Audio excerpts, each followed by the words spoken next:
Hi எல்லாருக்கும் வணக்கம். இன்னைக்கான குக்கிங் எபிசோடில் வட்டலாப்பம் வாங்க எப்படி பண்ணணுன்னு பார்க்கலாமா? அதுக்கு ஒரு மிக்ஸி ஜாரில் 3 ஏலக்காய், 3 டேபிள் ஸ்பூன் நாட்டு சக்கரை, உங்களுக்கு வேணால் எக்ஸ்ட்ரா ஒரு ஸ்பூன் ஆட் பண்ணிக்கலாம், 3 முட்டை இதெல்லாம் போட்டு நல்லா மிக்ஸி ஜாரில் அரைச்சி எடுத்துடலாம். இன்னொரு மிக்ஸி ஜாரில் தேங்காய் போட்டு தேங்காய் பால் எடுத்துக்கலாம். ஃபஸ்ட்டு பால் தான் வேணும். இந்த மாதிரி ஒரு டிஃபன் பாக்ஸில் நெய் ஊற்றி க்ரீஸ் பண்ணி வச்சிடலாம். தேங்காய் பால் இப்போ வடிகட்டிடலாம். நிறைய தண்ணி ஊற்ற வேண்டாம், நல்லா திக்காக இருக்கணும். அப்புறம் நம்ம அரைச்சி வச்சு இந்த முட்டையுமே இதில் ஆட் பண்ணிடுவோம். இந்த மாதிரி நல்லா மிக்ஸ் பண்ணி விட்டுருங்க. அப்புறம் நம்ம க்ரீஸ் பண்ணி வச்சு இந்த டிஃபன் பாக்ஸில் வந்து இதை ஆட் பண்ணிடலாம்.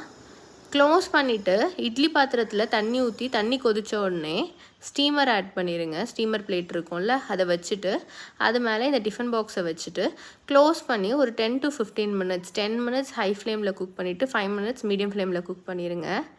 இந்த மாதிரி நம்ம கத்தி வந்து உள்ளே வச்சு எடுத்தால் ஒட்டாமல் வரணும். ஸோ இந்த கன்சிஸ்டன்சி இருந்துச்சுன்னா ரெடி ஆகிடுச்சுன்னு அர்த்தம். இந்த மாதிரி சைடில் வந்து கீறி விட்டுட்டு கவுத்தி எடுத்தோன்னா நம்ம வட்டலப்பம் ரெடி. நம்ம இந்த மாதிரி ஸ்லைஸ் போட்டுக்கலாம். உங்களுக்கு இன்னும் கொஞ்சம் இனிப்பு ஜாஸ்தி வேணும்னா நாட்டு சர்க்கரையை வந்து கேரமலைஸ் பண்ணிவிட்டு இது மேலே லைட்டாக ஊற்றி விட்டுருங்க. இதுவே டேஸ்ட்டாக தான் இருக்கும். ஆக்சுவலி இது முட்டை மாதிரியே தெரியாது. நம்ம சீம்பாலில் செய்கிற அந்த சீம்பால் இது மாதிரியே தான் இருக்கும். நல்லா சாஃப்டாக இருக்கும். கண்டிப்பாக ட்ரை பண்ணி பாருங்கள். தேங்க்யூ. பை.